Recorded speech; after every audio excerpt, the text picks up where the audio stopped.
कारुण्यरूपं करुणाकरं तं श्रीरामचन्द्रं शरणं प्रपद्ये।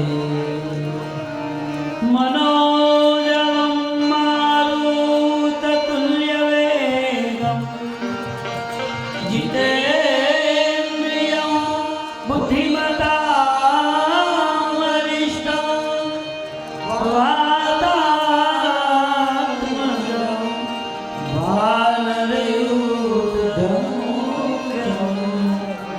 श्रीरामदूतं शरणं प्रपद्ये। रामचन्द्र भगवान की जय, श्री द्वारिकाधीश की जय। श्री राम जय जय राम, श्री राम जय जय राम, श्री राम जय जय राम, श्री राम जय जय राम,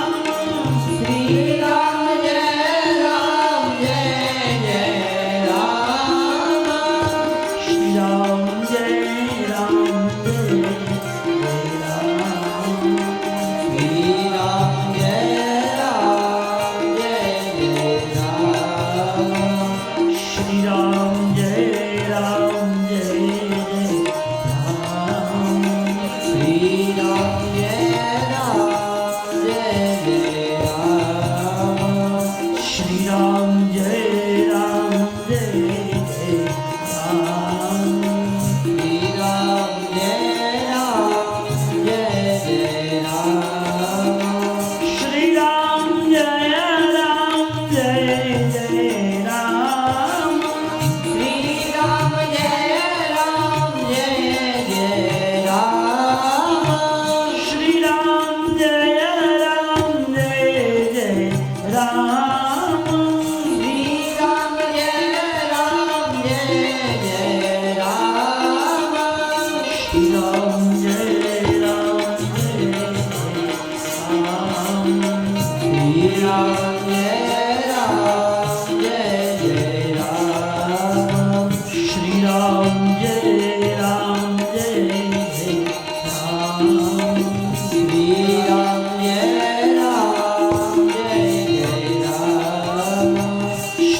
राजीवनयनं दरेदनुसायक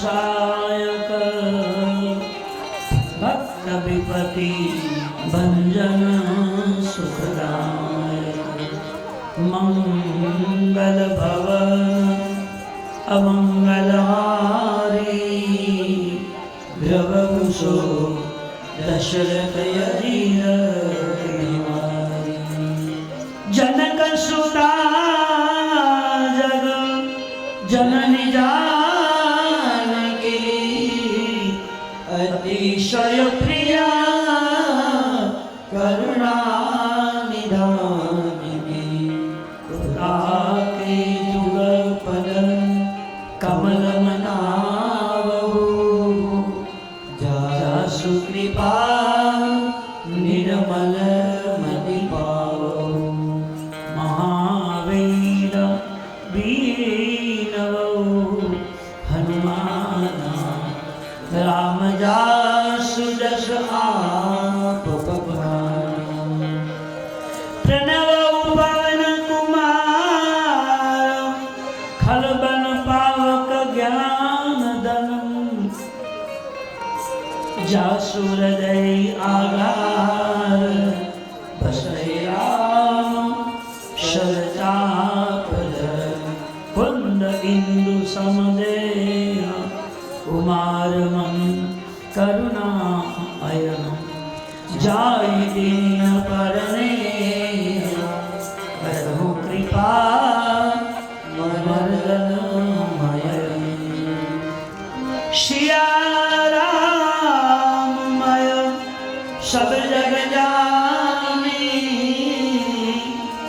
શિયા રામમય સબ જગ જાની કરહુ પ્રણામ જોરી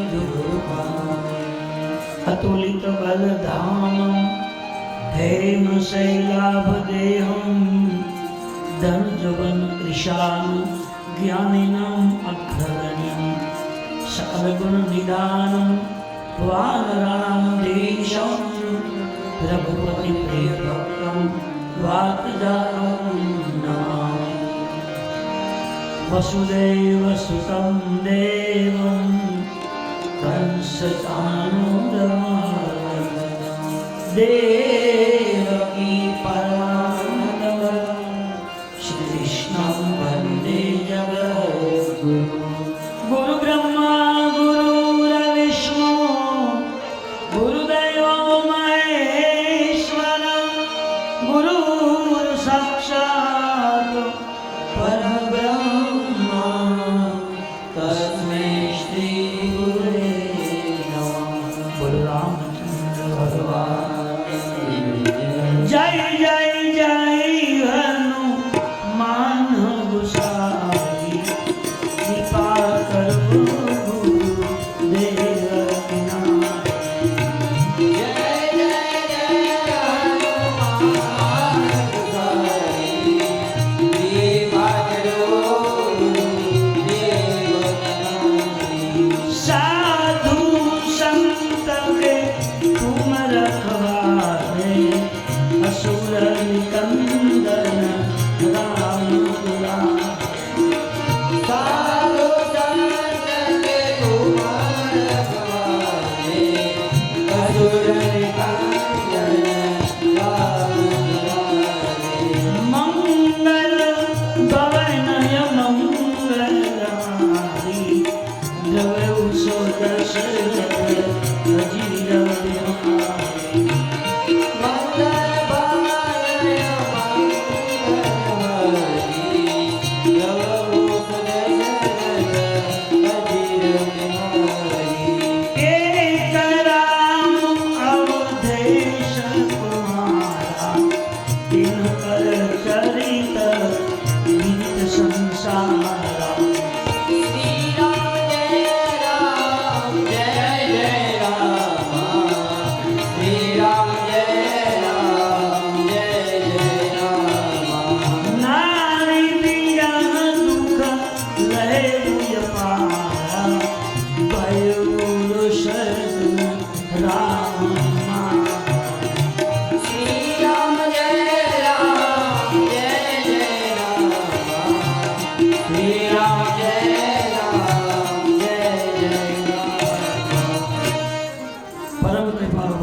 રાઘવેન્દ્ર સકાળની અસીમ કૃપાથી પ્રત્યેક દેવતા અને દેવીઓની અસીમ કૃપા દ્વારા અહીંયા ભંડારિયા ગામને આંગણે ખોડિયાર માતા અને ધાવડી માતાના શાંતિમાં બેસીને આજે આપણે ભગવાનની કથાના ત્રીજા દિવસમાં બીજા સત્રની કથાનો આરંભ કરીએ અને અત્યારની કથામાં ભગવાનનું પ્રાગટ થવાનું જે રામચંદ્રની કથા આવે એ કથાને પ્રવેશ કરીએ અને એ પહેલાં સાંભળાવેલા તમામ ભાઈ ભક્તોનો ભાઈઓ બહેનોને અભ્યાસ કરી પછી મારા બધાને જય શ્રી કૃષ્ણ જય શ્રી રામ. ભગવાન શિવજી મા ભવાની બંને કૈલાસમાં છે અને પાર્વતીને ભગવાન બાની બાજુમાં બેઠા અને બેઠા પછી એક નવો વિચાર આવ્યો અને એકદમ ઊભા થઈ ગયા. ઊભા થઈને બે હાથ જોડી અને ભગવાનની સામે થયા. જો એક વસ્તુ નક્કી છે ભાઈ, તો કોઈ પણ માણસે સત્સંગ રૂપી રામકથા કે ભગવાનનો કોઈ ગુણગાન સાંભળવો હોય ત્યારે પેલા એને હાથ જોડાવે. પાર્વતી પેલા હાથ પ્રભુ એક વિચાર મનમાં આવ્યો, શું રામ કોણ એ મારે જાણવું છે. એક રામ અવધેશ કુમાર આખું જગત જાણે છે કે અવધના મહારાજના દીકરા રામ એ તો બધા ઓળખે છે, પણ એ ભગવાન ખરેખર બ્રહ્મ છે કે રાજકુમાર છે, એમાં મને શંકા છે, સમાધાન આપો. રામ કોણ, ત્યાંથી રામ કથાનો આરંભ થાય છે. એથી ભગવાન શિવ એ ભગવાનને રામ કથા કહે છે. અધિકારી બન્યા. ભગવાનની આંખમાંથી આંસુ મળ્યા. કે દેવી, હું તમને ધન્યવાદ આપું છું. ધન્ય ધન્ય गिरिराज कुमारी तुम समान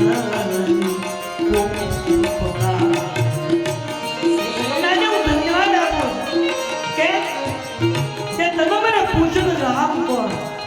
દેવી, ઘણા સમયથી મારે રામ કથા ગાવી હતી, બોલવી હતી, પણ સામાન્ય કોઈ પાત્ર નહોતું. હું કોને સંભળાવો? આ તમે જ કીધું કે રામ કોણ.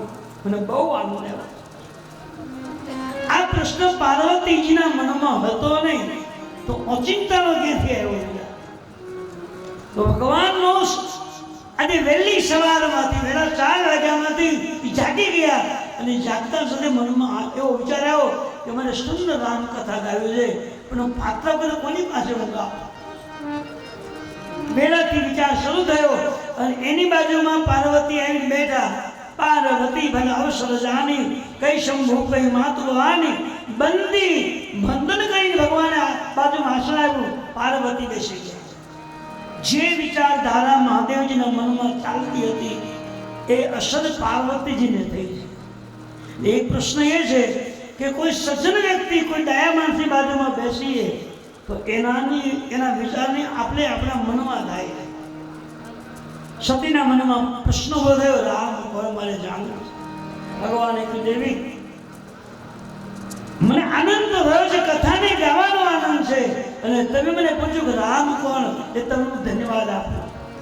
આ સંસારમાં કોઈ પણ વ્યક્તિને, પછી નારી હોય કે પુરુષ હોય, રામ કથા પ્રત્યે ભાવ જાગે, સાંભળવાની જિજ્ઞાસા થાય, એને દેવતાઓ ભગવાન મહાદેવજી ધન્યવાદ આપે, ધન્ય બનાવે અને સાંભળેલું પાપ ધોવાય છે. હે દેવી, રામ કોને જાણવો તો આખી રામ કથા સાંભળ્યું કઈ વાત ન કહો. હવે મહાદેવજી રામ કથા આરંભ કરે છે. થોડી મહત્વની વાત કરે. રામ કથા સુંદર કરતા સંશય વિહંગ ઉડાવર.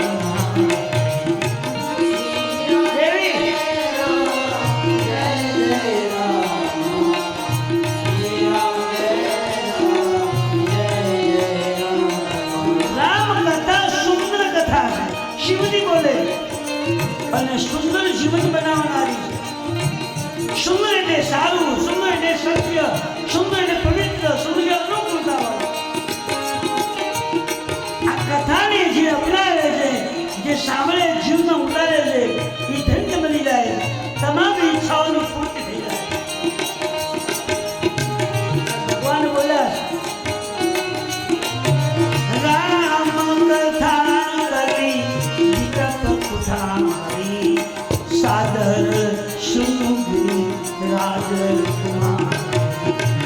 श्री राम जय राम जय जय राम, श्री राम जय राम जय जय राम. कथा सुंदर जीवन આપનારી છે અને રામ કથા કલિયુગની કુંવારી છે. રામ કથા કલી વિતપ કથા સાદર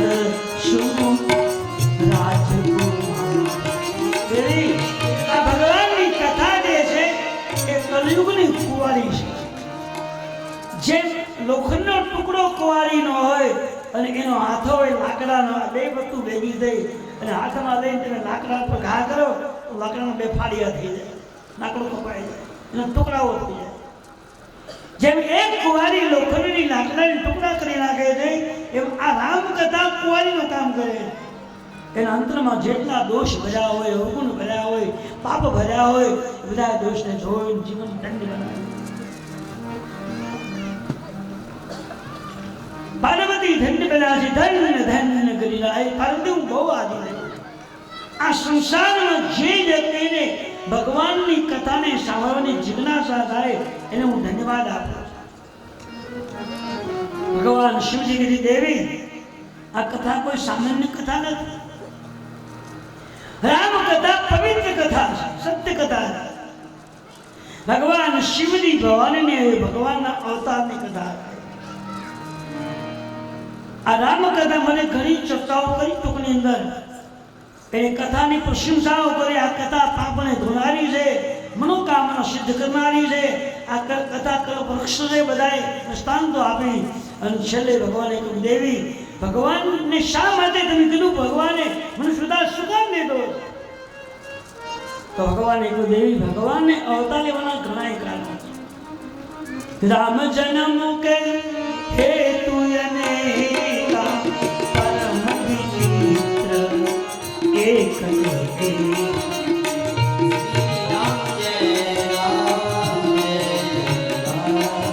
ભગવાનને અવતાર લેવાના ઘણા કારણો છે. અને એક એક કામ એક ચડ્યા છે.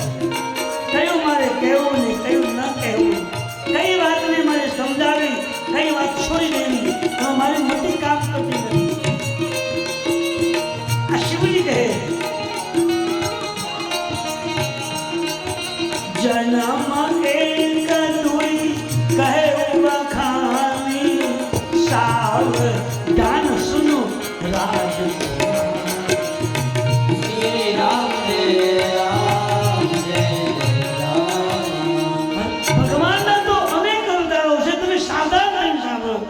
હજી કથાની શરૂઆત નથી કરી ત્યાં ભગવાન વારંવાર એમ બોલે તમે સાવધાન થઈ જાઓ, સાવધાન થઈ. એ પાર્વતી પૂછું પ્રભુ હજી કથાનો આરંભ તો કર્યો નથી ત્યાં તમે બે ત્રણ વાર તો એમ બોલ્યા સાવધાન થઈ જાઓ, સાવધાન થઈ. એનું કારણ શું?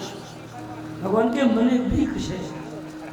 આગલા અવતારમાં તમે સતી હતા, આની આ જગ્યા એને હું, અને આ સ્થળ પર હું કથા બોલતો હતો અને તમારું ધ્યાન વિમાનમાં ગયું, મારી કથા ફુગટમાં ગઈ. આ વખતે તમે સાવધાન કરીને પછી જ કહો એટલે મારો ટાઈમ ફુગટમાં ન જાય, મારી કથા નિષ્ફળ ન જાય. ભગવાનને કહ્યું પાર્વતી પ્રભુ ગયા અવતારમાં તમે સામેથી મને કીધું બેહો તમને કથા સંભળાવો, અને આજ મેં પૂછ્યું રામ. જ્યાં સુધી માણસના જીવનમાંથી કથા પ્રત્યેનો પ્રશ્ન જાગૃત ન થાય, પ્રશ્નો ઉભો ન થાય ત્યાં સુધી એને કથામાં રસ ન પડે, કથા સમજમાં ના આવે. ભગવાન પ્રત્યેનો લાગણી થવી જોઈએ, જાણવાની જિજ્ઞાસા થવી જોઈએ, ત્યારે એ કથા તમને મનમાં અસર કરે. મહારાજ આજે મને લાગણી થઈ છે, મેં પૂછ્યું કે રામ કોણ, અને ગઈ વખતે તમે કહેતા બેવું કથા સંભળાવો એટલે મને રસ ના લાગ્યો. આજે મને રસ છે, કથા બોલો. ભગવાને કહ્યું કે રામ જન્મ કે હેતુ અનેકા પરમ વિચિત્ર. એવી વિચિત્ર ભગવાનની કથા છે કે કઈ વાત મારે કહેવી ને કઈ વાત ન કહેવી. એટલું સુંદર ચરિત્ર હોવાનું છે કે એક વાતને મૂકી દેવાનું મન નથી થતું, અને આંખમાંથી આંસુ એવા લાગ્યા. અને ભગવાને કહ્યું દેવી હે ભગવાન તમે એમ કીધું કે આટલા કારણોને તમે 9 પ્રશ્નો મને પૂછ્યા, એમાં છેલ્લા વાતમાં તમે એમ પૂછ્યું કે શા માટે ભગવાને મનુષ્ય અવતાર લેવા પડે, શું કામ અવતાર લેવો પડે? તો ભગવાને અવતાર લેવાના તો ઘણા કારણો, પણ મને જે ગમે છે, મને જે પ્રિય લાગે છે એવા કારણો હું તને સમજાવું. રામ જન્મ કે હેતુ અનેકા પરમ વિચિત્ર એક તે એક કામ એક ચડિયાતું છે. હા ભગવાનને શું કામ અવતાર લેવો પડ્યો એને ઘણા કારણો છે. હું તમને કારણ સંભળાવું, તમે સાવધાન રહેજો. પહેલું કારણ ભગવાન વિષ્ણુ પરમાત્મા ક્ષીર સાગરમાં શેષ નાગનો પલંગ બનાવીને પડ્યા હતા અને લક્ષ્મીજી ભગવાનના ચરણ દાબી રહ્યા હતા. એ વખતે ભગવાને એના જય વિજય નામના જે દ્વારપાળો હતા એ દ્વારપાળને કહ્યું કે તમે દરવાજા પર રહેજો, અને કોઈ પણ વ્યક્તિ આવે તો એને અંદર આવવા નહીં દેતા, અને કદાચ આજ્ઞા કરે તો ના પાડજો કે જો ભગવાન આરામમાં છે. મહાદેવજી પાર્વતીજીને ભગવાનના અવતારનો પહેલું કારણ કહે. જન્મ એક દુઈ કહે બખાની, सावधान सुन सुमुखी बाबा नाम सुन ये खबर हे सुंदर मुखवाले पार्वती ध्यान से आमल दो तीजी बार बोला सती बोला प्रभु के मारा मारते होता नहीं तो के मने बहुत बीक लागे एक मारी कथा फोकट में गई એટલે આવતે હું તમે સાવધાન હા બિલકુલ સાવધાન સતી સાવધાન થયા પણ કેવી રીતે મનથી સાવધાન થયા મન ભગવાનમાં લાગ્યું છે અને મન ક્યાં લાગ્યો એની આંખમાંથી હરકને પ્રેમના પ્રભુ જલ્દી બોલો મને કથાની જિજ્ઞાસા જાગી આંખમાંથી અને આંખ છે ને એમાં ઘણા કારણો આંખમાંથી હરકના ભગવાનની કથાનો હરક ઉભરાયો आंसू प्रभु मैंने कथा समझ कहो भगवान कहे हे पार्वती सांभो जय रूप विजन जय जान सबको जय विजय नामना भगवान ना बे पार्षदो એને ભગવાન દવા દેવું કે કોઈને આવવા દેતા નહીં જય વિજય બેઠા છે એવા સંગાતિક નામના બ્રાહ્મણો બ્રહ્માજીના દરબારમાંથી સંગાતિક નામના બ્રાહ્મણો એ પૃથ્વીની પરિક્રમા કરતા કરતા નીકળ્યા અને શ્રી સાગર ને કિનારે આવ્યા એ વખતે એને જાણવા મળ્યું કે આપણે આખી પૃથ્વીની પરિક્રમા કરી તમામ તીર્થોમાં ફર્યા પણ શ્રી સાગરમાં લક્ષ્મીજી સાથે ભગવાન વિરાજમાન છે એના દર્શન આવ્યા છે દર્શન કરતા હતી દર્શન કરવા માટે બ્રાહ્મણો આવ્યા અને અંદર જ્યાં દરવાજામાં જવા જાય ત્યાં જયવી ગયું ભાઈ કેમ અંદર નહીં જવા શું કામ નહીં જવા ભગવાનના દર્શન કરવાનો દરેકને અધિકાર હક ને શું ના પાડે ભાઈ આજે નહીં જવાય કેમ ભગવાન આરામમાંથી સુતા છે જવાની ના પાડી છે અમને એ દ્વાર પર મૂક્યા છે કોઈને આવવા દેતા નહીં એટલે હું નહીં જવાનો અરે મહારાજ ભગવાનના દર્શનમાં કોઈ બાધક બને છે એને રાક્ષસ કહેવાય છે આપણે દર્શન કરી શકીએ નહીં પણ કોઈ કરનારને અટકાવવું એ રાક્ષસી કર્મ છે એ નબળું કર્મ છે અમે નહીં જવા દે બ્રાહ્મણોએ બહુ જ વિનંતી કરી પણ જય વિજય ન માન્યા બ્રાહ્મણોને ક્રોધ આવ્યો આવેશમાં આવીને બ્રાહ્મણ બોલ્યા જય વિજય તમે અમને ભગવાનના દર્શનમાં અટકાવ્યા છે સારી પૃથ્વીની યાત્રા કરતા કરતા તમામ તીર્થોનું દર્શન કરતા કરતા સ્નાન કરતા કરતા આવ્યા છીએ અને એક દર્શનમાં તમે અમને અટકાવ્યા છે મેં તમને શ્રાપ આપ્યો વિપ્રશાપુતે દુનવભાઈ તામસ અસુર દેહતીન પા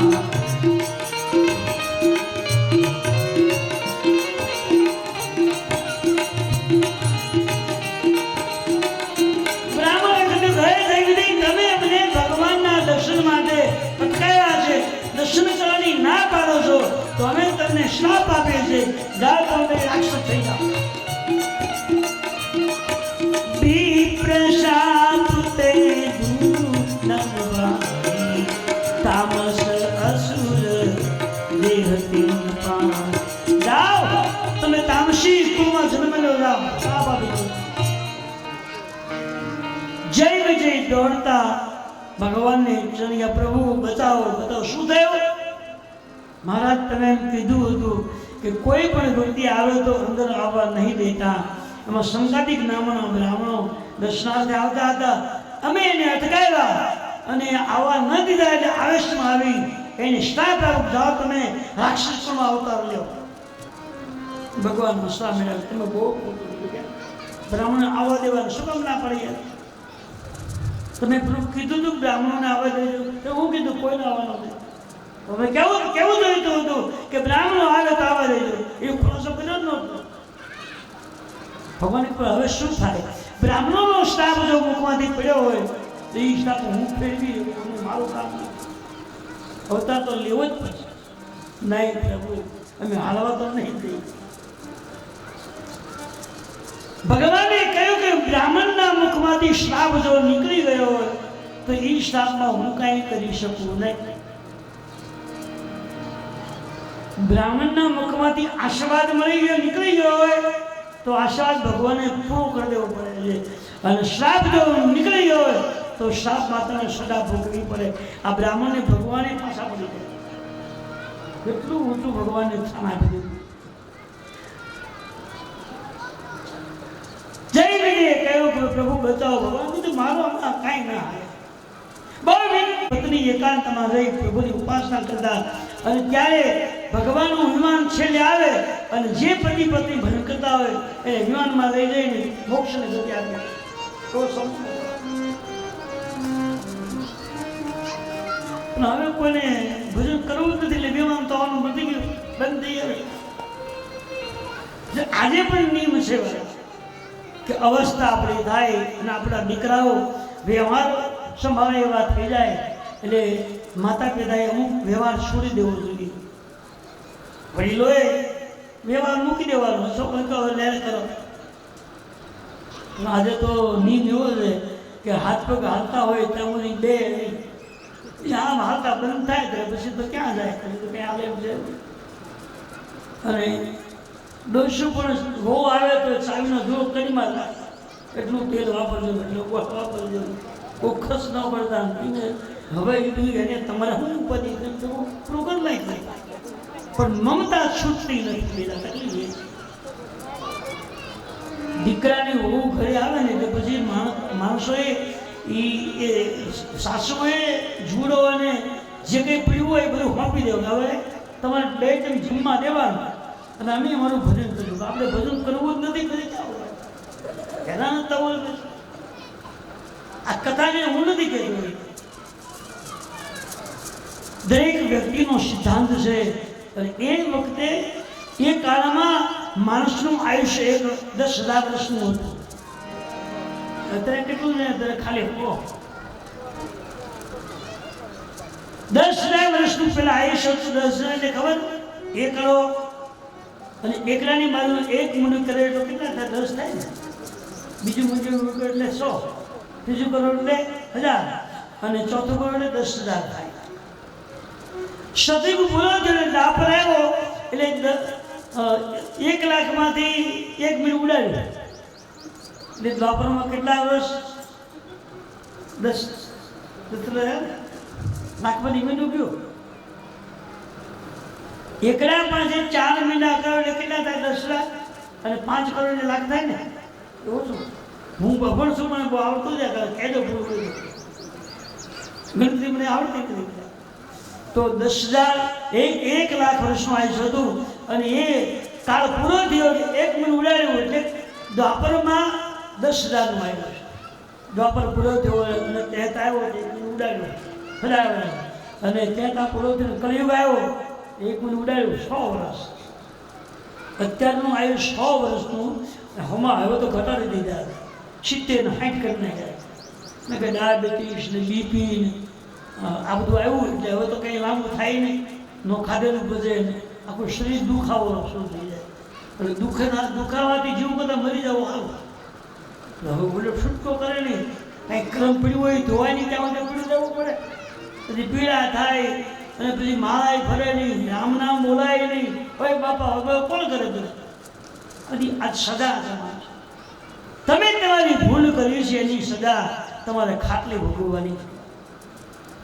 અને જેને જેને હરિગુણગાન ગાયા છે એ તો રામ રામ બોલતા બોલતા ગયા છે.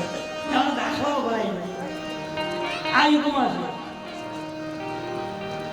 સંસારમાં જે માણસે ઈશ્વર પ્રત્યે પ્રેમ રાખ્યો છે એને કંઈ કરવું જ ન પડે. બધાને હાજરીમાં હે બાપા આવેલો આવું જીવન બનાવો તો ભગવાનને પકડવા પડે, બીજો કોઈ આપી શકશે નહીં. મનો મહારાજ શત્રુબાજી રાજ પાટ વૈભવ પુત્ર પ્રેમ બધું મૂકીને જંગલમાં ગયા. નૈમિષારણ્ય નામનું વન છે, ત્યાં જઈ સુંદર નદી વહેતી હતી એમાં સ્નાન કર્યું બંને. અને એ નદીની કને સુંદર પીપળાનું ઝાડ છે ત્યાં બંને વચ્ચે નાહી ધોઈ આસન લગાવી અને ભગવાનના નામનો આરંભ કર્યો. કયો મંત્ર? દ્વાદશ અક્ષર મંત્ર પુની જપઈ સહિત અનુરાગ વાસુદેવ પદ પંકર્વ દંપતિ મન અનુરાગ. ઓમ નમો ભગવતે વાસુદેવાય. આ 12 અક્ષરનો ભગવાન વિષ્ણુ પરમાત્માનો મહામંત્ર છે. દ્વાદશ અક્ષર મંત્ર પુની ચપઈ સહિત અનુરાગ. અનુરાગ એટલે પ્રેમ. કોઈ પણ સંસારિક જીવ આ 12 અક્ષરનો મંત્ર જો પ્રેમથી, લાગણીથી, શ્રદ્ધાથી મન મૂકીને જો ભજન કરે તો એનો બેડો પાર થઈ જાય. એ મંત્રમાં પાવર એટલી બધો. મનરાજા અને શત્રુપાલજી બંને એક જ મંત્રથી ઉપાસના કરી. હવે માની લો મનરાજાને જંગલમાં જવું હતું, પણ શત્રુપાલ ના આપણે મારે નથી આવું તો શું થાય? નહીં, એની મંજૂરીમાં આને મંજૂરી છે. પતિને પતિનું બેનું જીવન કેવું હોવું જોઈએ એની ખાતરી આપી. બેના વિચારો એક હોય, બેના મન એક હોય, બેની ઉપાસના એક હોય, બેના ભગવાન એક હોય, બેના મંત્ર એક હોય, બેનું કાર્ય એક હોય, તો એના ઘરે ભગવાને ભૂલ પડીને આવવું જ પડે. કોઈ હોત અને બેના મન જુદા જુદા હોય, બેનો સ્વભાવ જુદા હોય, બેની વાણી અલગ હોય, બેના ભગવાન અલગ હોય, બેની માળા જુદી હોય, બેના મંત્ર જુદા હોય, બેના ભગવાન જુદા હોય, ત્યાં ભગવાન ભૂલમાં આવતું નથી. એક બનવું પડે. સંસાર છે એક પ્રકારનો રથ છે, અને સ્ત્રી ને પુરુષે રથના બે પૈડા છે. બે પૈડા છે. અને રથ હોય એને એક પૈડું ટ્રેક્ટરનું નાખ્યો, એક મોટર નાખ્યો, લીધો ચાલે ખરો? હું તો પડે ચાલે. એમ આપણો સંસાર રૂપી રથ જે છે એના પતિ ને પત્ની બે પૈડાઓ છે, અને બેઉ પૈડા જો સરખા હોય, બેનું ભજન પૂજન ત્યાગ વૈરાગી સરખો હોય તો એના ઘરે ભગવાને અવતાર લેવો પડે. આ બેના વિચાર છે, બેનો ત્યાગ એક સરખો છે, બેનું ભજન એક સરખું છે, અને બંનેની આંખમાંથી આંસુ વહે છે. ને ઓમ નમો ભગવતે એમ આંસુ લેવાય. મંત્ર આપ સરસ કર્યો, પણ મંત્ર ક્યાં સુધી? કલાક નહીં, 2 કલાક નહીં, દિવસ નહીં, અઠવાડિયાઓ નહીં, મહિનાઓ નહીં, બહુ લાંબો ટાઈમ આપ્યો. બાજુ સાદા સાસુ 10 ત્યાગે ઉસો કાઢે રંગે એક પદ.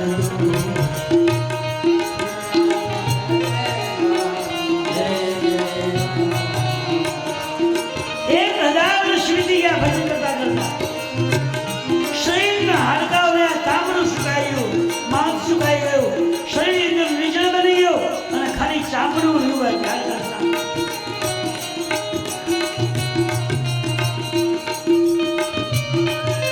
બાજુ સદા સમુદસુ ત્યાગે ઉસો કાઢે રવે એક પદ દો. 10,000 વર્ષ સુધી પતિ પત્નીએ આસને ઉપર બેસી અને ભગવાનની ઉપાસના કરી. આપણે ગળે નહીં ઉતરે,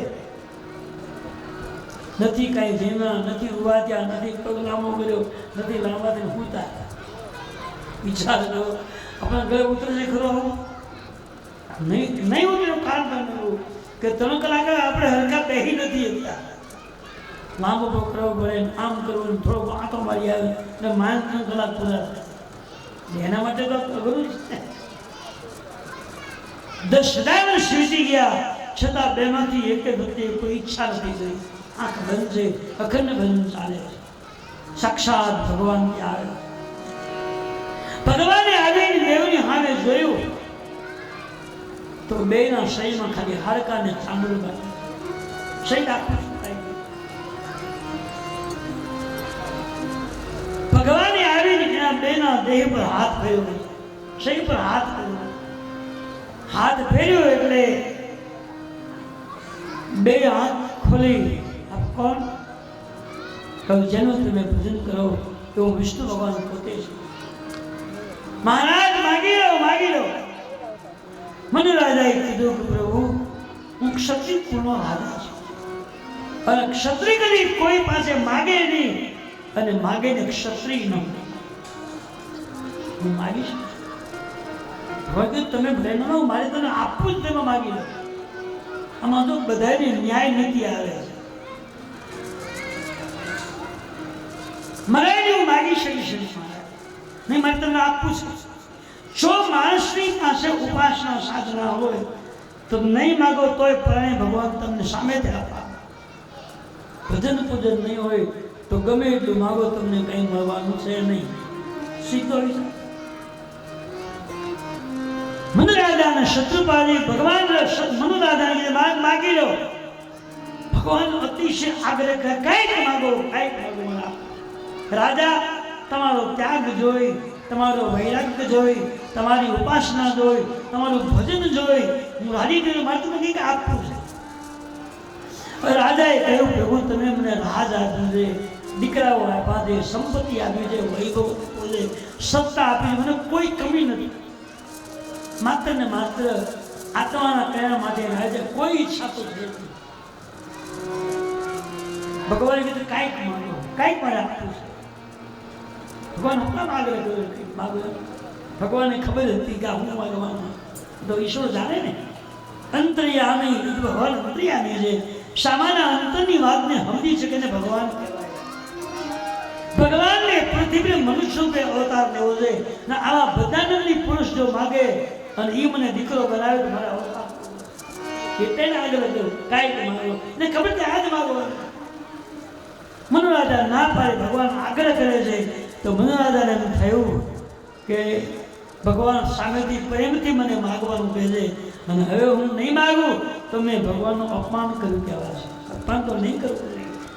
એટલે હાથ જોયા, પ્રભુ તું મને બધું આપ્યું, કોઈ વાતની કમી નથી, પણ છતાંય તમારે આપવું જ હોય તો હું જે માગું મને મળશે. આજ ગમે તે માગું આપીશ.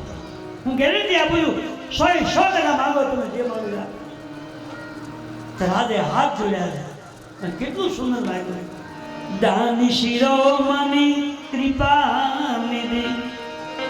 હે પ્રભુ, જેમ કોઈ દાનેશ્વરી માણસ દાન આપવા માટે તૈયાર થયો હોય, એની પાસે અઢળક દાન હોય, દાન કરવા જ બેઠો હોય અને અભ્યાગતને જે આપવા તૈયાર થયો હોય એમ તમે મને આપવા માટે આવ્યા છો એ હું માગી લઉં છું.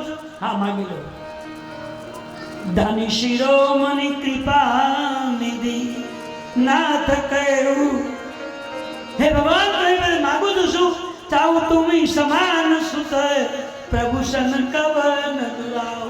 દીકરાઓ તો ઘણા છે બાપા, પણ મારે તમારો જેવો દીકરો થયો. ભગવાનની આંખમાં આંસુ આવ્યા. પ્રભુ ભગવાને કહ્યું કે મહારાજ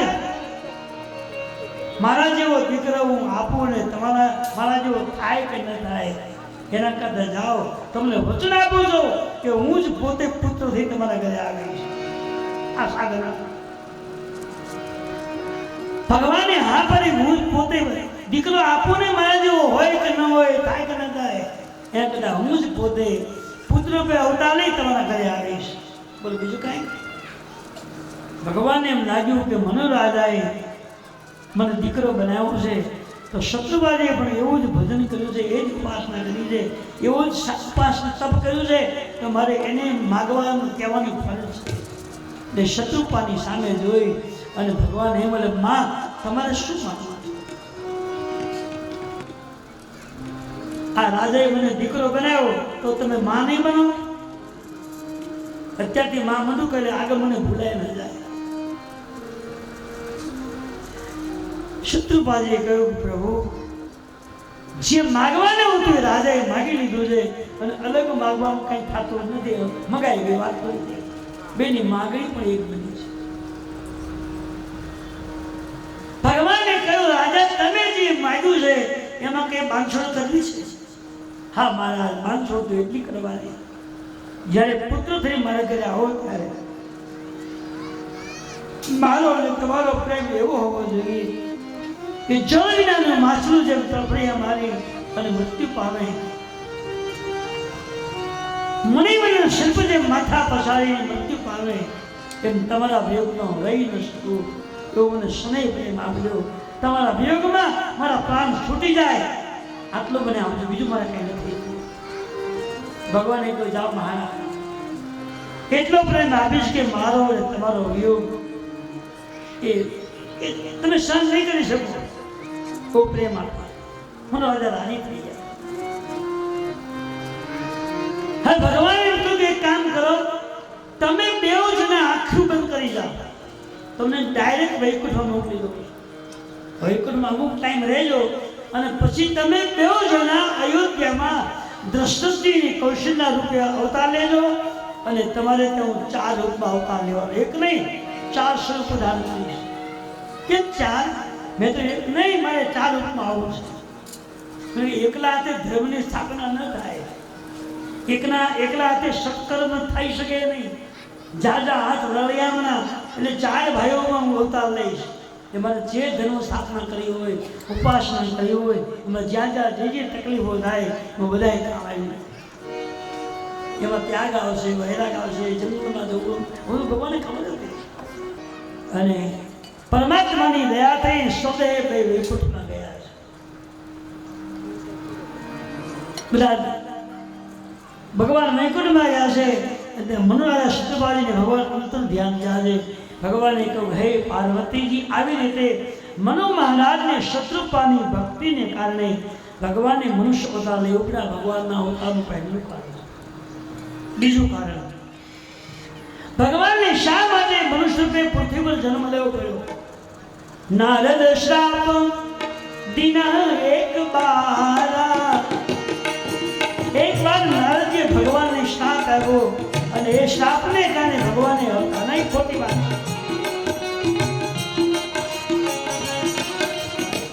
નારદ શ્રાપ દિના એક બારા. એક વાર નારદજીએ ભગવાનને શ્રાપ આપ્યો અને શ્રાપને કારણે ભગવાને પૃથ્વી પર અવતાર લેવો. પાર્વતીજી ખોટી વાત છે. નારદ વિષ્ણુ ભગત મુનિમાની. મહારાજ, નારદજી તો ભગવાનના પરમ ભક્ત છે અને ભગવાનનો ભક્ત ક્યારે ભગવાનને શ્રાપ આપે નહીં. ખોટી વાત. અને આ તો કારણ શું? નારદ શ્રાપ દિના એક બારા. પાર્વતીએ કહ્યું, ખોટી વાત છે. નારદજી પરમ ભક્ત છે. નારદ વિષ્ણુ પરમ ભક્ત જ્ઞાની, એ મહાન જ્ઞાની અને પરમાત્મા ભગવાનના પરમ ભક્ત છે અને ભગવાનનો ભક્ત, ભગવાનનો અનુરાગી, એ ભગવાને કદી શ્રાપ આપે નહીં. ખોટી વાત. આટલું તો કારણ.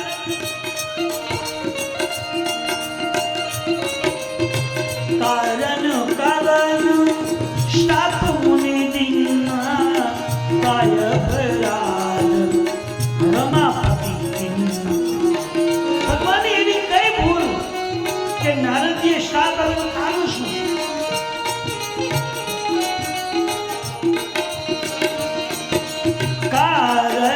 કારણ શ્રાપ મુનિ દિના કાય ભરાદ રમાપતિ. ભગવાનની કઈ ભૂલ? મહાદેવજી કહ્યું, દેવી સાંભળો. એક વાર નારદજી ફરતા ફરતા જંગલમાં આવ્યા. નારદજીને 3 લોકમાં, આકાશમાં, પૃથ્વીની અંદર, પાતાળમાં અને પૃથ્વી ઉપર 3 લોકમાં ફરવાની ભગવાન બ્રહ્માએ મંજૂરી આપી. જ્યાં જવું તો જઈ શકે, એને કોઈ રોકી શકે નહીં એવું ભગવાને બ્રહ્માજીને વરદાન આપ્યું. ગમે ત્યાં મન ફાવે ત્યાં જઈ શકે, એને કોઈ રોકી શકે નહીં, અટકાવી શકે નહીં. એમાં ફરતા બધા નારદજી બ્રહ્મા પૃથ્વીલોકમાં આવ્યા. પૃથ્વીલોકમાં ફરતા ફરતા એક સુંદર જંગલ આવ્યું અને જંગલમાં સુંદર એક નદી વહેતી હતી. વહેતી નદી જોઈ અને આમ નદીને પાસે આવ્યા તો સુંદર ઝાડવાઓની ઘટાઓ જોઈ, સુંદર જગ્યા જોઈ. અને સાધુ લોકોનો એવો સ્વભાવ છે કે સારી જગ્યા જોઈએ અને પાણીનું સ્થળ, પાણીની વ્યવસ્થા ઓલો હોય તો ત્યાંને ભોજન કરવાની જિજ્ઞાસા થાય. આ સાધુ વ્યાખ્યા છે. પણ એ હતાના સાધુ નહીં, આ તો રામાયણના કાળની વાત આવે. અત્યારના સાધુ તો બધા વિલાસીઓ છે, બધી સગવડતા રાખે. આ તો પહેલાના જે ત્યાગીઓ થઈ ગયા એની વાત. જ્યાં સારી જગ્યા વાળે, નદીનું વહેતી નદી હોય, સુંદર છાંયડ હોય, ઝાડવાની ઘટાઓ હોય, એટલે સાધુનો સ્વાભાવિક નિયમ છે એ જગ્યા પર ભોજન કરવાની જિજ્ઞાસા થાય. સુંદર નદી વહેતી હતી, ઝાડવાની ઘટાઓ હતી, સુંદર છાંયડો હતો, એટલે નારદજીને ભોજન કરવાની જિજ્ઞાસા થઈ અને સ્નાન ધ્યાન કરીને તે જગ્યા પર લખ્યા. આપણી સંતોની વ્યાખ્યા છે. એ તો આપણે બહુ નથી, પણ તમે ચિત્તકુટુંબમાં જાઓ, હું ચિત્તકુટુંબનો કથા કરી આવ્યો છું.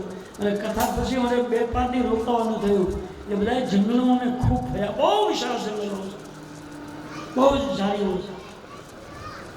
એ વખતે ઝાડીમાં અમે ગયા પછી એવા મહાત્માઓને જોયા જેને કોઈ પાથરવા માટે પથારી નહીં, કોઈ પીવા માટે પાણીનું માટલું નહીં, સુવા માટે ઘાસની પથારી અને સૂઈ રહે. અમે એને પૂછ્યું, મહારાજજી તમારે ચા પાણીનું હું જમવાનું કાંઈ નહીં. કે નદી વહેતી છે, જ્યાં જો પાણીના ઝરણા વહેતા તો થાય તો પી લેવાનું. બેવા માટે સાંયડો છે, ઘાસની પથારી, બીજું કાંઈ પાણી બાણી હું થતું કાંઈ ખાવાનું નહીં, કાંઈ પીવાનું નહીં. બસ રામ રામ 24 કલાક કર્યા. ચિત્તકૂટમાં આજે પણ એવા મહાત્માઓ એટલે દિવસો ગયો કે રાત્રિ ખબર માત્ર રામ રામ ગાય છે. આપણે તો ખાલી દર્શન કરીને ચિત્તકૂટમાં બહુ બધું વધીને આ ભગવાન જે ચિત્તકૂટમાં પાર્થ ત્યાં પડ્યા હોય કે અંદર જંગલમાં જાઓ તો સાધુઓ કેમ જીવે છે, કેવી એની સાધના છે, કેવો એનો પ્રેમ છે, કેટલો રામ રામ ગાય છે, તમને અનુભવ થાય. આ દુનિયામાં તો કોઈ ચીજની કમી નથી. આવા રામ ઉપાસકો પડ્યા છે જેને આપણે પગે લાગવાથી દોષ આપણા ધોવાય છે. ભગવાન નારદજી જળ સગવડતા જોઈ અને પુનઃ અનુષ્ઠાનની ઈચ્છા થઈ બેસી ગયા. અહીં નારદજીએ અમુક સમય સુધી ભજન કર્યું અને એના ભજનના પ્રભાવથી બ્રહ્માંડ મનુ ડગમગવા. યુગનો ભજન હોય ને એ ભજનથી આમ પૃથ્વી મળે હલવા, સાધામાં પાવર. ઇન્દ્રરાજાને નારી આ શું છે? કોઈએ કીધું કે નારદજી જંગલમાં તપસ્યા કરી રહ્યા છે અને એટલું બધું તપ કર્યું છે એના તપના પ્રભાવથી બ્રહ્માંડ આખું ધ્રુજી રહ્યું. તો ઇન્દ્રને મનમાં એમ લાગ્યું કે આ કદાચ ઉપાસના પૂરી કરી દેશે અને બ્રહ્માજી પ્રસન્ન થશે, કહે છે માગી લો માગી લો. અને નારદજી મારી ઇન્દ્રપુરી માગી લેશે, હું ક્યાં દઈશ? જેની પાસે બહુ ઝાઝા રૂપિયા હોય એને રૂપિયા કોઈ લઈ જવાની બીક લાગે છે અને એ બીકમાં ને ઈદમાં હોતા નથી. આખી રાત સાંજે ઉજાગરો કરે. આપણે તો અહીંયા સારું છે, વિદેશમાં તમે જાઓ અમેરિકામાં, લંડનમાં, તો જ્યાં પૈસાવાળાને ઊંઘવા માટે ગોળી ખાઈ હોય તો ઊંઘ આવે, ઊંઘ નથી આવે. કોઈ સુખ નથી, દુઃખ જ છે. પૈસા હોવા છતાંય દુઃખ છે. એના કરતાં કાંઈ નો કેવું હોય એ પતિ કાંતાની વાળી હોય ને ઝાંપલી હોય, કાંઈ બધી કરી કોઈ આવે નહીં, કોઈ જાય નહીં અને એ પડ્યા ભેગો હોઈ જાય, માતા કોઈ નહીં. જાદુ સોનું જેના ઘરમાં હોય એને બીક. કૂતરો ખોળા પર ચડી હોય, જો નળિયા કરે હોય એ કુકાયું, પછી બેટરી કરે, લાઈટ કરે ને હરે ફરે ને પછી ઉપર જાય ને જોવે, આખી રાત ઉડી જાય. એ બધા ન હોય હાલ કાંઈ ઉપાધિ જ નહીં, હે ખુલ્લું બાણું જેમ કરી લઈ તો. નારદજી ઉપાસના કરે છે ત્યારે ઇન્દ્રના મનમાં ઈચ્છા થઈ કે મારી ગાદી લઈ લેશે તો. એટલે ઇન્દ્રએ કામદેવને બોલાવ્યો, સ્તુતિ કરી, વિનંતી કરી, કામદેવ બોલાવ્યો. કામદેવ આવ્યો છે. કામદેવ તો ઇન્દ્ર જેવો મહાપુરુષ મોટો માણસ મને બોલા કંઈક હોવું જોઈએ, આમ તો ન બોલાવે, કાંઈક મારું કામ છે અને મારી વિના પતેવું નહીં હોય એટલે મને બોલાવ્યો. એકદમ કામદેવ આવે છે, બોલો મહારાજ મને શું કામ બોલાવ્યો? ઇન્દ્ર રાજાએ કહ્યું, મહારાજ તારી પાન પડ્યું, બોલો શું કામ છે? નારદજી જંગલમાં તપસ્યા કરી રહ્યા છે તો જઈને ગમે એમ કહીને સમાધિ તોલાવીને જગાડ જગાડી કામ કરે. નારદજી ઇન્દ્રને કહ્યું કે મહારાજ કોઈ પણ માણસ સાધના કરતો હોય, ઉપાસના કરતો હોય એને બધી તો ટેકો દેવાય, એને સગવડતા અપાય, પણ એનું ભજન તોડાવાય નહીં. ઓલું ભજન તોડાવવું એ પાપ છે, હું નહીં જાઉં. ઇન્દ્રે કહ્યું તારે જવું પડશે, હાલશે જ નહીં. એ પાપ અમારે જવાનું. એને કહ્યું તારે જવું જ પડશે, હાલશે નહીં, અને નહીં ને તો હું શિક્ષા આપીશ તને. તો કામદેવ હતું કે આ પાપી ના દે બરોબર કદાચ જાવ શું માંગે કયું જો ભાઈ હું જાવ ખરો. અને કામદેવને ખબર હતી, એ કીધું કે મહાદેવજી જ્યારે તપસ્યા કરી રહ્યા હતા અને સમાધિમાં હતા કૈલાસ ઉપર, તો એ બધા જ દેવોએ મને બોલાવેલો અને કહ્યું તમે શિવ સમાધિ તોડવા જાઓ. પણ મેં શિવ સમાધિ તોડાવી, જગાડ્યા, પણ મને મારી ભસ્મ કરી દીધો.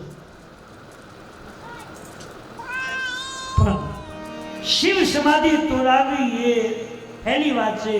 અને તમે સંત છો, નારદી પરમ યોગી સંત છે, અને સંતની સમાધિ તોડાવી બહુ કઠોર છે, ગુરુ છે. હું નહીં જાણું તો જવું પડશે. આપણને એક શંકા થાય કે શિવજીએ કામને બાળી ભસ્મ કર્યો, આ પાછો ક્યાંથી આવ્યો? આવી કથા આવી કે શિવજીએ કામને બાળી ભસ્મ કર્યો, આવ્યો ક્યાંથી બાળી? જેટલા જીવાત્માઓ આ પૃથ્વી પર હાલે છે, પછી પશુ હોય, પક્ષી હોય, અથવા તો માણસ હોય, દેવ હોય, દાનવ, આ બધામાં કામ રહેલું છે. શરીરની અંદર આત્મો છે કે એ શરીરથી હાલી ચાલી શકે છે, એ આત્માની સાથે કામ જોડાઈ ગયું છે. જીવને કામ બે ભેગા છે, એ અલગ પડતા જ નથી. એટલે શિવજીએ કામને બાળ્યો છે, પણ કામ દરેકના દિલમાં છે. પશુમાં છે, પક્ષીમાં છે, માણસમાં છે, દેવમાં છે, દાનવમાં કામ દરેકના અંતરમાં છે. પણ સાધનાથી જે લોકોએ કામને જીત્યો છે એ બહુ સાગરમાં તરી ગયા છે, અને જે નથી જીતી શકાય એ ભટકે છે. ફરક એટલો આ સંસાર એક દરિયો છે, સંસાર રૂપી સાગર છે, અને એ સાગરમાં તરવું હોય તો બિન હરી ભજન જાય જપ જોગા. ભજનથી આ સંસાર સાગરમાં તરી શકાય છે. જેમ દરિયામાં નૌકાથી તરી શકાય, એમ સંસારમાં સંસારરૂપી સાગરમાં તરવું હોય તો ભજનરૂપી સાધન બનાવો. એ સાધનથી તમે કરી શકજો. એ વ્યાખ્યા રામાયણમાં કરી છે, લખ્યું છે, સાધન ધામ મોક્ષ કરી દારા પાઈ નથી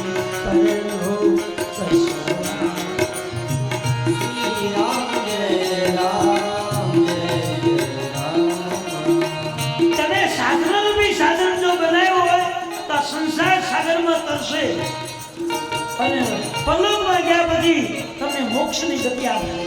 સાધન કરવું છે તો ભજન જે છે, સાધના જે છે, એ જીવનનું સાધન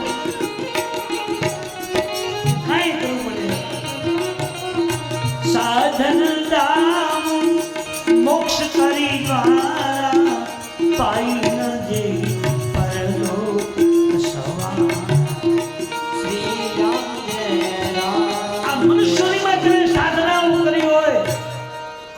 સારું કર્યું હોય, ઉપાસનાઓ કરી હોય તો આ લોકમાંથી ગયા પછી ત્યાં તમને સગવડતા મળે. દાન કર્યું હોય, પુણ્ય કર્યું હોય, કોઈને પ્રસાદ ભોજન જમાડ્યા હોય, કોઈનું ભૂલું કર્યું હોય તો એની સગવડતા તમને ક્યાં મળે? અહીંથી ગયા ત્યાં હું હોય તો હજી કોઈ ગયા એનું કંઈ ફોન કે ટપાલ તો છે નહીં, પાકી માહિતી નથી. જેટલા લોકો આ લોકોમાં જઈ ગયા એને કોઈને ફોન કર્યો કે મેં આ જગ્યાએ જઈ સારું છે, એમને સાચું કહી દઉં, કોઈનો ફોન આવ્યો જ નથી, કોઈની ટપાલ નહીં, કોઈનું કાંઈ સમાચાર નહીં ગયો એટલે. પણ વેદો એવું કહે છે કે પરલોકમાં આ લોકોનું કરેલું સુખ ત્યાં મળે છે. આપણે જો કોઈ ગુજરી ગયો ને એમાં આપણે ખાટલો મૂકીએ, ગાજર ભૂસી કોણ બધી સગવડતા કરીએ, કમને ક્યાં ગયા પછી કાંઈ મારે અહીંથી જાતો છે ખાતો એક ગયા બધી ક્યાં જતો એ કોણ મૂકેલું છે. પણ એક વસ્તુ નક્કી છે કે બીનું હરિ ભજન જાય જપ જોવે. તમે વાણીથી જે ભજન કર્યું છે, હાથેથી જે પુણ્યદાન કર્યું છે, એ ખતમ થતું નથી, અમર છે. એ પાકેલો અવશ્ય તમને, જો તમને કદાચ ન જોતું હોય તો તમારા પરિવારને, તમારા દીકરા દીકરીઓને એ પુણ્ય મળશે, અને એ પુણ્યથી સુખી જીવન જીવશે. તમારું પહેલું ફળ એને મળવાનું. ઘણી વાર કહું છું કે માતા પિતાએ એના બગીચામાં આંબો વાવ્યો હોય તો 5 વર્ષે 7 વર્ષે આંબાની કેરી આવે, અને એના ગયા બધી દીકરાઓ બાપાને વાવેલા આંબાની કેરી ખાય, મોં મીઠું કરી જાય. પણ આંબો વાવ્યો હોય તો કેરી મળે, પણ નકરા બાવળિયા વાવ્યો તો શું મળે ગયો તો ખાતા કરો. એટલે આપણે આંબા વાવવાના, ભક્તિના આંબા. બોલો અમુક વાડીમાં કઈ ઠીક છે કરો ઘણું કરો, પણ આપણે ભક્તિનું ત્યાં બીજ વાવવાનું, અને એ વાવેલું હશે તો તમારે ક્યારેય તમારા પરિવારનું દુઃખ જોવું નહીં. નારદજી એ કીધું કે ભાઈ એક વસ્તુ કહી દઉં, હું જાવ કરો અને જગાની કોશિશ કરું, ગેરંટી નહીં આપું, જગાડી દઉં, મને થાય તો કોશિશ કરું, પ્રયત્ન કરું, જાગે ન જાગે એ મારે જોવાનું. એને કીધું સાવતો ખરા હિન્દુના કહેવાથી નારદજી પેલો કામદેવ ગયો છે. કામદેવ જઈ નારદજીની સ્થિતિ જોઈ તો આંખ બંધ છે અને ભગવાનનું શ્રવણ શરૂ છે. આંખમાંથી આંસુ ટપકે છે. હવે કામદેવ ગયો તો ખરો પણ નારદજીની સ્થિતિ જોઈ અને એને એમ થયું હું તો ભજન કરી શકતો નથી, આવું સરસ ભજન કરતો હોય એને મને કેમ અટકાવી, પાપ મારે કેમ લેવું, નહીં લઉં તો મને ઇન્દ્ર સજા કરશે. એ મોટો માણસ છે, અમારો આગેવાન છે, આદા એટલે કહવું પડશે. એટલે કામદેવ ગયો તો ખરો પણ એને સમાધિ નાથી છોડવા માટે એને ખૂબ નાચ કર્યો છે, નાચ્યો છે. નાચવાથી નારદજીની મતિમાં કઈ અસર નહોતી. ખૂબ કૂદ્યો, ખૂબ એને સ્તુતિઓ કરી, ખૂબ ભગવાનનું ગુણગાન ગાયું, પણ નારદી ચલિત ન થયા. તુલસીજી લખ્યું છે કામ કલા કસુ મુનિ ન વ્યાપી નિજ ભય ડરે મનોભવ આપી. રામ જય રામ જય રામ. કામ કલા કાને પોતાની પાસે જે સિદ્ધિઓ હતી, જે કલાથી બધું રજૂ કરી, પણ નારદીની કોઈ અસર નથી. અખંડ ભજન જેનું હોય, સાચા અંતરનું ભજન હોય, એને કોઈ લલચાવી શકે નહીં, એને કોઈ ડરાવી શકે નહીં. કામદેવ હારી ગયો ને એક બાજુ બેસી ગયો. અમુક સમય ગયો અને સમાધિમાંથી નારદી આંખ ખોલી તો કામદેવને જોયો.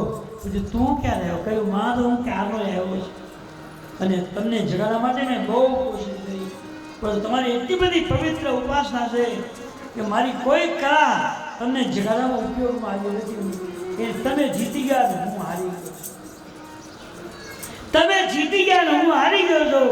એ બીજા કામદેવ કીધું ત્યાં નજે મનમાં અહંકાર આવ્યો. ભજન તો કર્યું પણ ભજનની પાછળ અભિમાન આવ્યો અને મનમાં વિચાર કર્યો કે શિવજીએ કામદેવને બાળ્યો છે અને મેં કામદેવને જીત્યો છે, એટલે હું શિવ કરતા મોટો છું. આવો અભિમાન આવ્યો. પણ અભિમાન જે છે એ મોટા મોટો અવગુણ છે. એટલે જીવનમાં અભિમાન જેવું મોટો દુર્ગુણ છે. હવે નારદે મનમાં અહંકાર આવ્યો.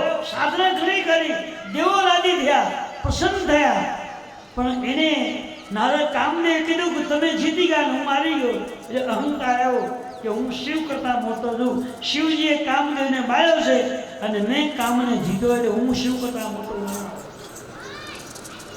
હવે એનાથી રહેવાયું તો નહીં, બને એને વાંધો નહીં, પણ એને અટક્યા તો આગળ આવ્યા કે શિવને તો કહી આવું કે તમે બાળ્યો મેં જીતવાની કરીને એને ખબર તો પડે. મેં કીધા હારામાં તો પડ્યા છે, દોડ્યા ગયા મહાદેવજી પાસે કૈલાસ.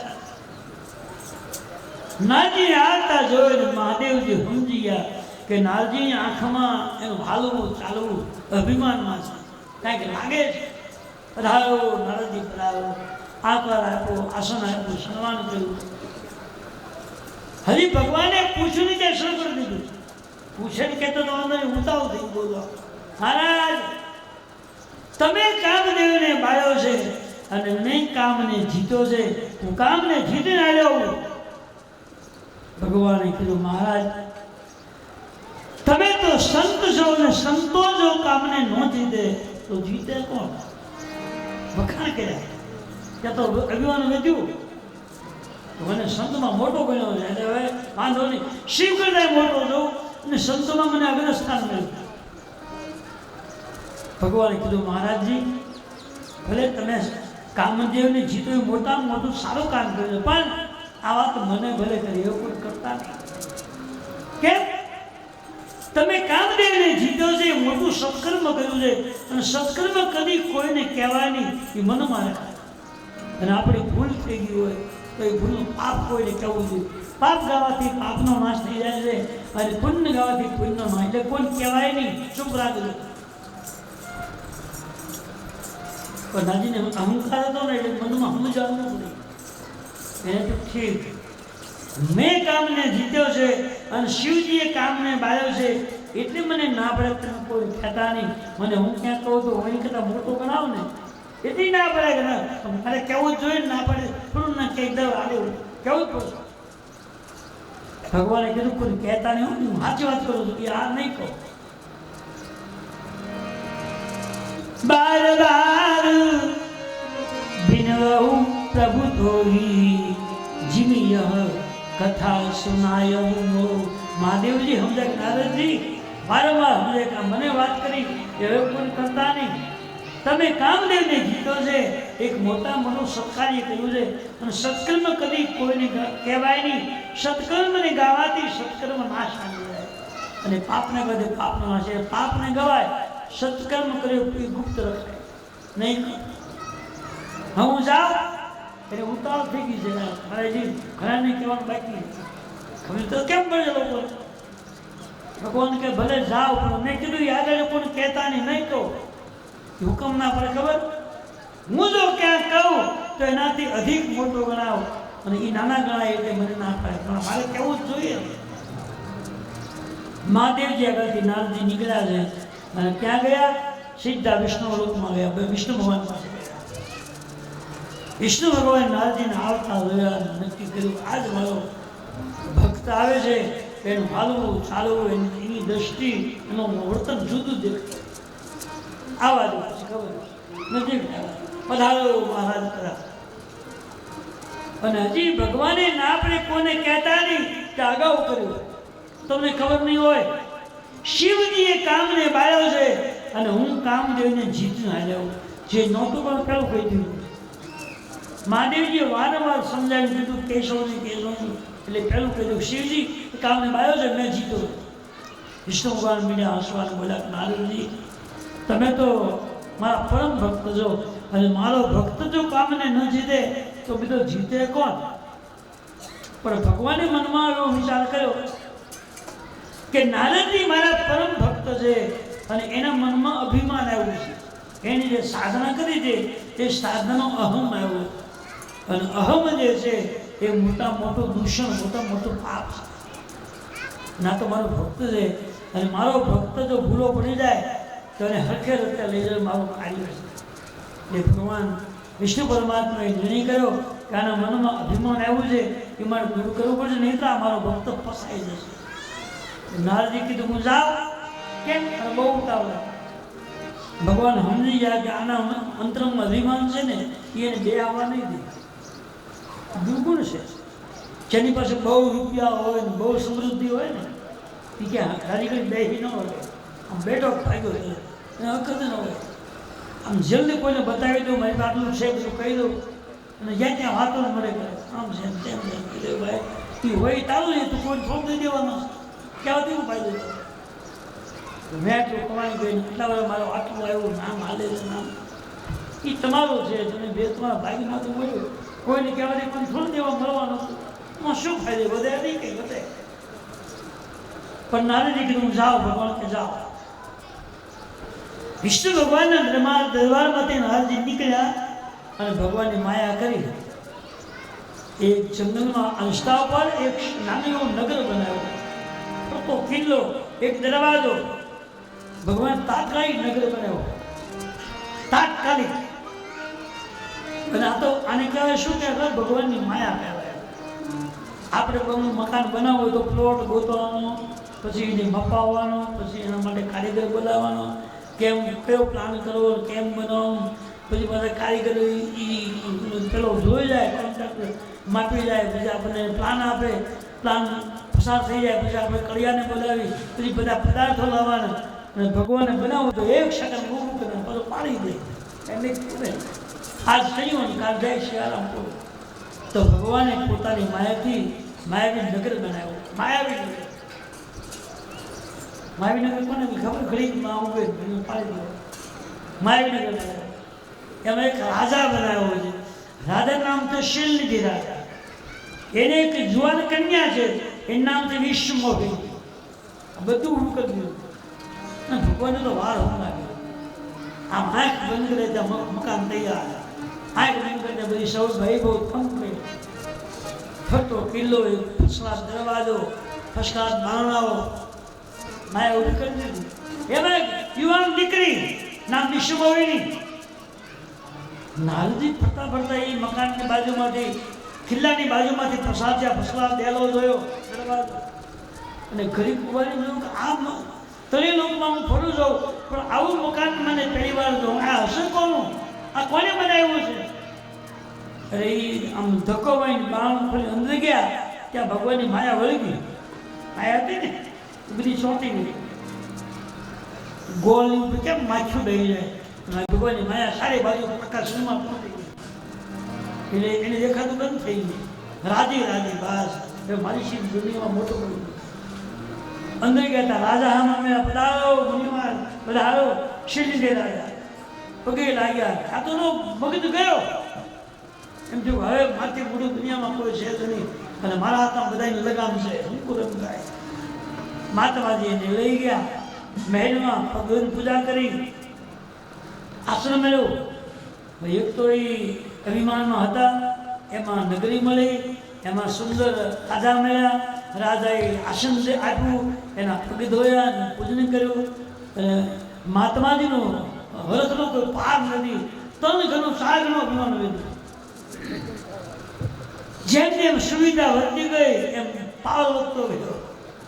રાજાએ કહ્યું મહારાજ તમે ત્રિકાળદર્શી છો. અરે આ જાણું છું બધું 3 કાળનું જાણું.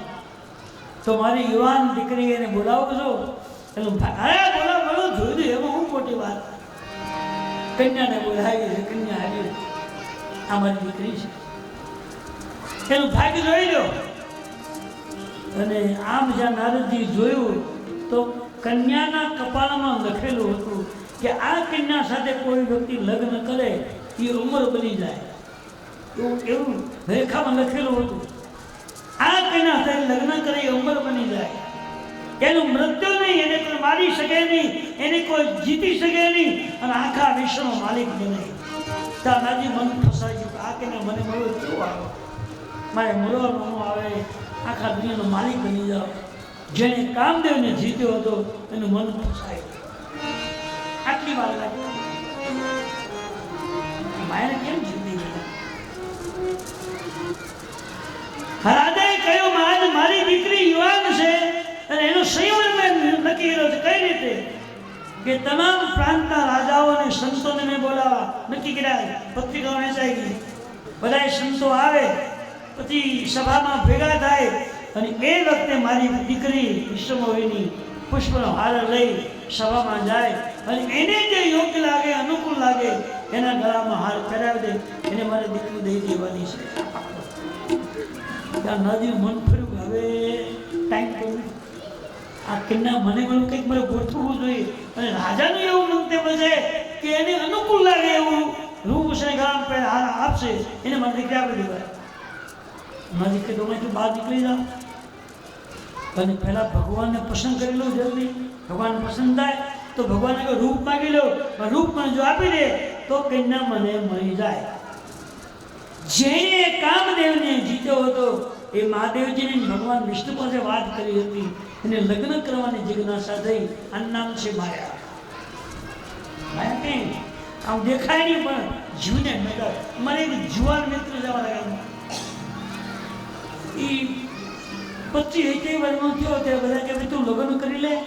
કે નહીં મારે તો લગ્ન કરવા સાદું બની જવું, મારે પ્રભુ ભજન કરવું. એટલે ભાઈ પછી પસ્તાવો કરતા કરી નાખને મળે છે. નહીં કરવું જ નથી. ઘણો સમજાયો અને હવે એવું એને એવું શું કર્યું કોઈ સમજાવે એને બોલતો બંધ એને વ્યવહાર નહીં કરવાનો એને સામે નહીં આવે. મેં એક વાર સમજ મારે બોલતો બંધ થઈ ગયો. પંદરજી બોલ્યો જ નહીં.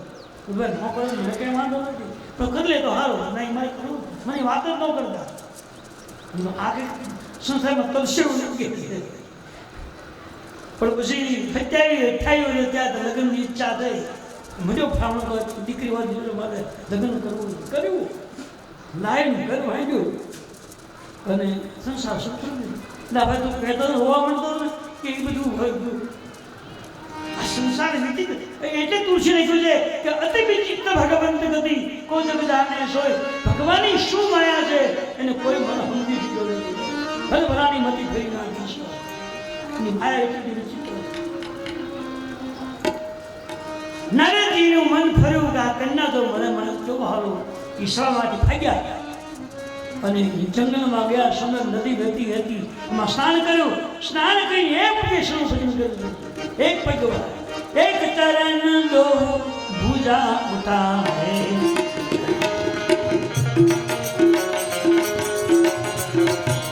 એક ચરણ દો ભુજા ઉઠાવે, રવિ મુખ ચિત્તર મન દેવા. શ્રી રામ એક પગે બાબા ભજન શરૂ કર્યું. ભગવાનને એમ થયું કે હવે આને કેમ સમજાવું. ભગવાન પ્રસન્ન થયા. ભગવાન કીધું મહારાજ આટલું બધું કઠોર તમે શું કામ કરો, શું તમે જોઈએ. નારદજીને થયું કે હવે તો ભગવાન મળ્યા, હવે કંઈક માંગે પણ શું માગવું એ ચિંતા શરૂ થઈ. વિચારતા વિચારતા મનમાં એવું લાગ્યું કે મારે રૂપ માગવાનું છે. કન્યાનો સંકલ્પ એવો છે કે હાર લઈને હારવા સભામાં આવે અને જે વ્યક્તિ રૂપાળો લાગે, અનુકૂળ લાગે એના ગળામાં હાર પહેરવાનું મૂકી દે તો રૂપ માગી લે. પણ રૂપ માગવું પડે જેવું એ પ્રશ્ન ઉભો થયો. એ નારજી બહુ વિચાર, આખી દુનિયામાં નજર ફેરવી પણ એમ થયું કે આ દુનિયામાં કોઈ રૂપાળો તો છે જ નહીં. મને એમ લાગે છે કે પરમાત્મા સિવાય દુનિયામાં કોઈ રૂપાળું છે નહીં. એટલે ભગવાન અમે હાથ જોયા અને કહ્યું મહારાજ તમે માગો માગો માગેલો મળશે કે આ બોલો. નારદજી કહ્યું પ્રભુ આપન રૂપ દેવું પ્રભુ ભોઈ, આન ભાંતિ પાવો નહીં હો. જો તમે રાજી ખુશી થયા હોય અને આ ભજન જો પસંદ થયા હોય તો તમારું રૂપ મને આપી દો. મારું કહેવા ભગવાન હસવા મળ્યા. મહારાજ રૂપ તો હમણાં આપી દો પણ હું કરવું છે કયો તો આપ. નારજી ગવરાય હમણાં મેં ભગવાને એમ કીધું હતું કે શિવજી કામને બાયો મેં જીતો છે તો મારે હવે એને એમ કહેવાય કંઈ લગ્ન કરવા જેવું કહેવાય ને. બોલો પૂછવું બધું કહેવાય કે મને આપી દો. તો નારજીની જીગર ન હાલી કે જેની પાસે જઈ અને મેં વખાણ કર્યા હતા કે મેં શિવજી કામને બાયો છે મેં જીતો છે એને લગ્નની વાત તો કરાય નહીં. બહુ વિચાર નો જીવ ઉપડી નો. પછી બોલ્યા પ્રભુ તમે તો અંતર્યામી છો, બરાબર મારા અંતરની વાત તમે જાણો છો ને હું સાંભળું એ બધી વાત સાચી. તમારા મનની વાતને હું સમજું છું પણ તમે નહીં બોલો ત્યાં હું મળશે નહીં. બોલવું કરવાનું નથી કે બોલવું પછી આ છૂટકો જ નથી. કાલે મને પકડો કે તમે હુકામ આપ્યું આખું તો ન લેવાય. જય દીદી નાથ હોય હિત મોરા. નારજી પોતે બોલ્યા છે કે પ્રભુ જો મારી સાધના જોઈ, ઉપાસના જોઈ તમે પ્રસન્ન થયા હોય તો મારું હિત થવું કરજો. તો ભગવાન હસવા લાગ્યા અને કીધું તમે જ બોલ્યા છો જય દીદી નાથ હોય હિત મોરા. તમે મારા ભક્તો છો, હું તમારો ભગવાન છું, હું તમારો સ્વામી છું, તમે સેવક છો અને સેવકનું હિત કરવું એ સ્વામીની ફરજમાં આવે છે. તમે જ મને કીધું કે મારું હિત કરજો તો તમારું હિત શેમાં છે? નહીં કે લગ્નમાં તમારું ભજનમાં હિત છે. તો લગ્ન થાય તો ભજન પછી નહીં કર્યું. ભગવાને માયાનો પડદો ઉડાડ્યો. નારજી માગ્યું મારું હિત થાય તો ભગવાન જાઓ હિત થાય હું કરીશ, વચન આપી દીધું. અને નારજી ખુશ થઈ ગયા, હવે વાંધો નહીં મને રૂપ ભગવાન શું આપ્યું ખબર નથી. એને એમ લાગ્યું મને રૂપ આપ્યું પણ ભગવાન સીધું બોલ્યા છે કે તમારું હિત થાય એવું કરી જાઓ. ભગવાનની ભેટવાણી નારદજી સમજી ન ગયા અને દોટ મૂકીને દોડતા ગયા સભા વચ્ચે. શ્રીનિધ રાજાએ સભા ભરેલી છે, એમાં તમામ રાજાઓ મહારાજાઓ સંતો ઉપસ્થિત છે, એમાં બધા બેઠા છે. એમાં પેલી વિષ્ણુમોવીની પુષ્પનો હાર લઈ શંગા પહેરીને આવે છે અને રાજાએ હાથ જોઈ બધાને હે સભાસદો સાંભળો, મારી દીકરી વિષ્ણુમોવીની પુષ્પની માળા લઈ સભા વચ્ચે આવશે અને આ સભામાંથી જે વ્યક્તિ અનુકૂળ લાગશે એના ગળામાં હાર પહેરાવશે એને મારી દીકરી હું આપી દઈશ, હું લગ્ન ચાલુ કરી દઈશ. અમારો સંકલ્પ છે. અને કન્યા હાર લઈને નીકળી છે. નારદજી આવ્યા સભામાં અને એ બીજા હસવા કે આ કન્યા તો મને મળવાનું ભગવાને કહી દીધું છે. કે તમારું કલ્યાણ કરીશ તો પછી મને હાર પહેરાવશે તો આ બધા કેમ ઘરે પહોંચશે, બધાનું અપમાન નહીં થાય, એનું શું થાય? હા તમને મળો નક્કી છે, એને ખબર નથી શું થવાનું, એ હરખમાં હરખમાં આનંદમાં છે. કન્યાએ હાર લઈ અને આખી સભામાં ફરે છે, પણ હાર કોને પહેરાવો એ યુક્તિ દેખાતી નથી. જેના ગળામાં હાર પહેરાવાનો છે એકી સભામાં જોવામાં આવ્યું નથી. તો નારદજી એક બાજુ બેઠા હતા, એની બાજુમાંથી વિશ્વમોહિની કન્યા નીકળે ત્યાં નારજી મનમાં વિચાર કે મને પોતે મને ઓળખ્યો હોય એટલે ખોખારા મારે ઊંચા નીચા થાય, કન્યા ભામું તો જોયું કે ખોખારા કોણ થાય, પણ પછી આમ ઓળખ થઈ ગઈ આ તો સંત છે અને હું માયા છું. માયા કરી સંતો અમે નજર ન કરી શકે, મારી નજર થાય જ નહીં એટલે ઉલટું ફરી ગઈ. નાજીને જો મને ઓળખ્યો નહીં હોય કેમ આવડું ફરી ગઈ, યાર બેઠો છું ક્યાં બીજી વાર નીકળી ગયો, બીજી વાર એ શું. હવે કન્યા વિવેક જેને મારે હાર પહેરાવવાનો છે એ એકી સભામાં છે નહીં, હાર મારે પહેરાવો કોને? હવે શું કહું, પહેરાવું કે ના પહેરાવું? પહેરાવવા માટે યોગ્ય વ્યક્તિ કોઈ છે નહીં, મને કોને પહેરાવે? એ કન્યા વિચારતી હતી ત્યારે અંતરિક્ષમાંથી ભગવાન વિષ્ણુ આવે છે, આકાશમાંથી, અને આખી સભાની વચ્ચે ભગવાન ઉભા રહી ગયા. આ કન્યાને દેખે, બીજા કોઈ દેખાતું નથી. અને ભગવાનને આવતા જોયા અને કન્યાની આંખમાંથી આંસુના ટીપા મળ્યા પડવા. બસ જેને મારે હાર પહેરવડી યુવતી હવે આવે. ભગવાન વચમાં બેસી ગયા અને કન્યા વચ્ચે ગઈ અને ભગવાનના ગળામાં હાર પહેર્યો અને ભગવાન હાથ પકડી લઈને ભાગ્યા. જ્યાં ભગવાન ઉપડ્યા ત્યાં નાચનો મગજ ગયો. એનો આયુષમાં મન ફેંકવાનું ગયો. સુનાતા બચાના ઉપજા અતિક્રોધા માયાના બસ રામ જેમ ભાઈ મારું ભગવાન મંત્રી છે, એક નંબરનો બદમાશ છે, સ્વાર્થીનો છે,